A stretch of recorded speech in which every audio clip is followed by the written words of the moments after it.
السلام علیکم ورحمۃ اللہ وبرکاتہ۔ میں ہوں ڈاکٹر ماجد اور آپ دیکھ رہے ہیں 5 منٹ کی قرآن کلاس۔ میں آپ کو خوش آمدید کہتا ہوں۔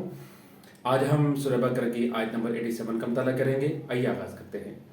بسم اللہ الرحمن الرحیم۔ وَلَقَدْ اور البتہ آتَيْنَا ہم نے دی موسیٰ علیہ السلام کو الکتاب کتاب و اور کفینا ہم نے پے در پہ بھیجے من بعدہ اس کے بعد بالرسل رسول وآتینا اور ہم نے دی عیسیٰ علیہ السلام کو ابن بیٹا مریم البینات کھلی نشانیاں و اور ایدناہ اس کی مدد کی ہم نے بروح القدس روح القدس کے ذریعے فکلما کیا پھر جب جاءکم آیا تمہارے پاس رسول کو رسول بیما اس کے ساتھ جو لا نہ تہوا چاہتے انفسکم تمہارے نفس استکبرتم تم نے تکبر کیا ففریقن سو ایک گروہ نے کذبتم جھٹلایا وفریقن اور ایک گروہ نے تقتلون قتل کرنے لگے۔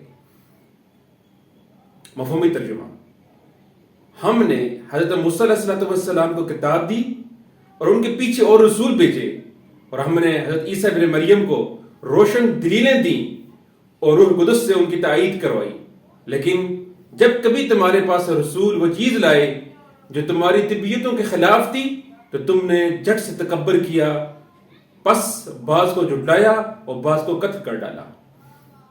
اللہ رب العزت نے بنی اسرائیل کی دینی رہنمائی کے لیے مختلف رسولوں کو بھیجا، انہیں کتابیں دی تاکہ یہ لوگ دین کے ساتھ جڑے رہیں،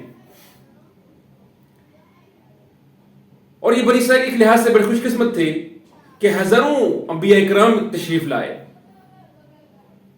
اور ان کی دینی رہنمائی کرتے رہے، اور یہاں تک کہ بنی اسرائیل کے جو آخری نبی تھے وہ حضرت عیسیٰ علیہ السلام تھے۔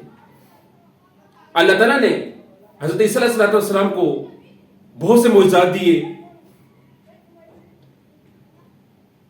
کوئی بیمار ہوتا تو ہاتھ پھیرتے تو اسے شفا مل جاتی، مردوں کو زندہ کر دیتے،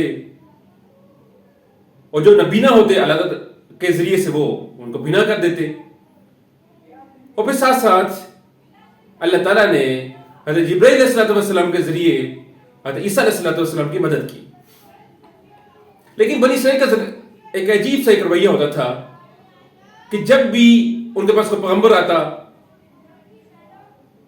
تو ان کو کوئی احکامات جاری کرتا تو ان کے نفس جو چیزیں مانتے، جو ان کی طبیعتوں کے اوپر اچھی گزرتی اس کو وہ قبول کر لیتے، اور جو نفس کے اوپر گوارا نہ کرتے یا اس کو پسند نہیں ہوتے اس کو چھوڑ دیتے، تکبر کرتے، انبیاء کرام کو جھٹلاتے، اور یہاں تک کہ انہوں نے انبیاء کرام کو قتل بھی کر ڈالا۔